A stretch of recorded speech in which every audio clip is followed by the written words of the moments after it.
Hi everyone, it's Mrs. Jankovich ready to read you another story. We've been reading a lot of stories lately about people and their feelings when they're doing something new. Today we'll read another story like that. I want you to think about when we read Wemberly Worried and how Wemberly was worried and what she was worried about. And when I'm reading this story today, see if you can make any connections between that story and the one I'm reading today. All right, let's do it. Today's story is The Kissing Hand by Audrey Penn, illustrated by Ruth E. Harper and Nancy M. Leake. That means Audrey Penn is the author who wrote the book, and the pictures were done by Ruth and Nancy. Here we go. Chester Raccoon stood at the edge of the forest and cried. "I don't want to go to school," he told his mother. "I want to stay home with you. I want to play with my friends and play with my toys and read my books and swing on my swing. Please, may I stay home with you?" Mrs. Raccoon took Chester by the hand and nuzzled him on the ear. "Sometimes we all have to do things we don't want to do," she told him gently, "even if they seem strange and scary at first. But you will love school once you start. You'll make new friends and play with new toys. Read new books and swing on new swings. Besides," she added, "I know a wonderful secret that will make your nights in school seem as warm and cozy as your days at home." Chester wiped away his tears and looked interested. "A secret? What kind of secret?" "A very old secret," said Mrs. Raccoon. "I learned it from my mother, and she learned it from hers. It's called the kissing hand." "The kissing hand?" asked Chester. "What's that?" "I'll show you." Mrs. Raccoon took Chester's left hand and spread open his tiny fingers into a fan. Leaning forward, she kissed Chester right in the middle of his palm. Chester felt his mother's kiss move from his hand, up his arm, and into his heart. Even his silky black mask tingled with a special warmth. Mrs. Raccoon smiled.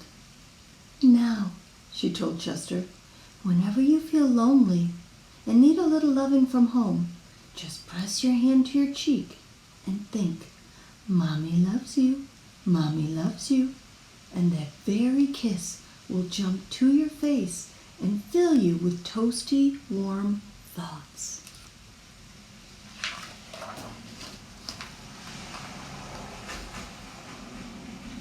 She took Chester's hand and carefully wrapped his fingers around the kiss. "Now, do be careful not to lose it," she teased him.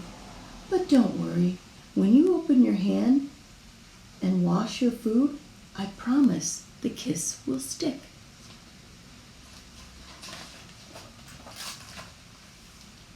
Chester loved his kissing hand. Now he knew his mother's love would go with him wherever he went, even to school.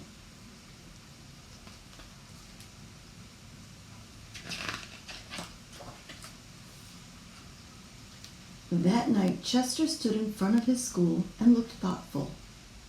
Suddenly, he turned to his mother and grinned. "Give me your hand," he told her.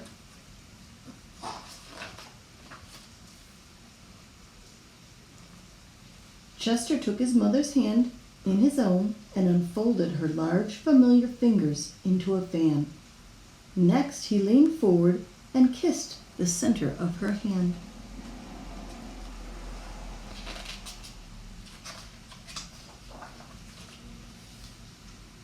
"Now you have a kissing hand too," he told her, and with a gentle "Goodbye" and "I love you," Chester turned and danced away. "Looks like he's going to a tree. That doesn't look like our school. I'm wondering about that."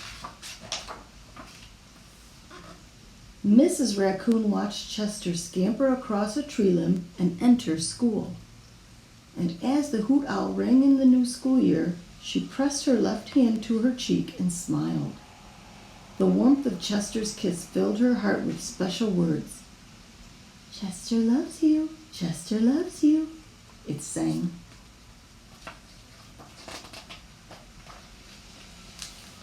Look at that. Look at that school. It looks so different from ours.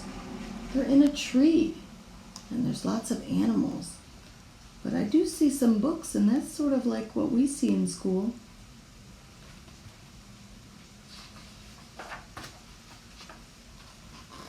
I love you.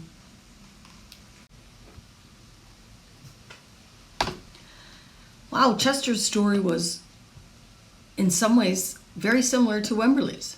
They were both worried or afraid of going to school. They were afraid of going to school. But both of them learned strategies to help them not be so nervous or worried. And everything worked out.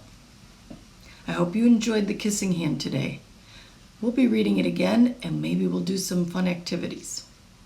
Okay, see you soon. Bye-bye.